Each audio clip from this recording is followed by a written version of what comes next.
Good morning, everybody, and welcome to Morning SQUAW-fi.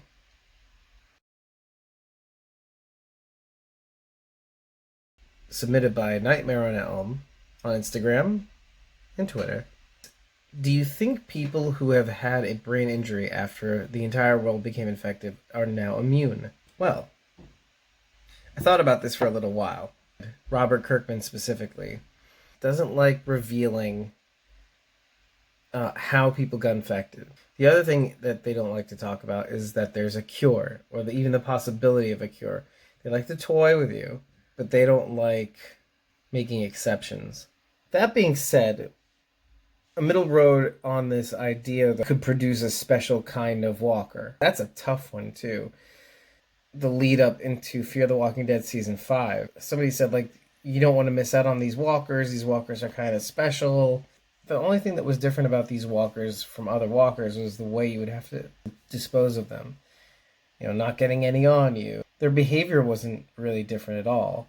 I think we actually even talked about this on the podcast. What if somebody died of brain cancer, or somebody had a diminished capacity brain of some kind? How would that walker express itself? I mean, this is the only limiter that I would put on the show. That would probably produce a different kind of walker. I don't know about immune, though. It's not a matter of the condition of your brain.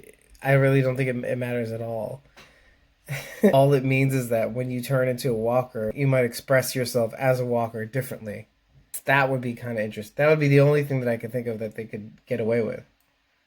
So if Daryl turns, he'll be a walker that can't lift up his right leg. He'll just drag it. Let's say you die of some sort of traumatic brain injury, right? TBI. How would that express itself? That's basically my guess. One side would be dragging, or the walker wouldn't be able to lift its arm up past a certain point, or thing is, there's no such thing as speech when it comes to walkers. Daryl broke the neck of a walker in the woods in this season, and just to try to get it to not move around as much.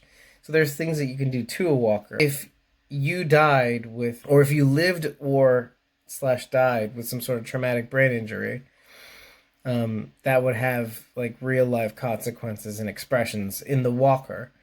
But in terms of an immunity, no, I don't think so. I think it's a good question.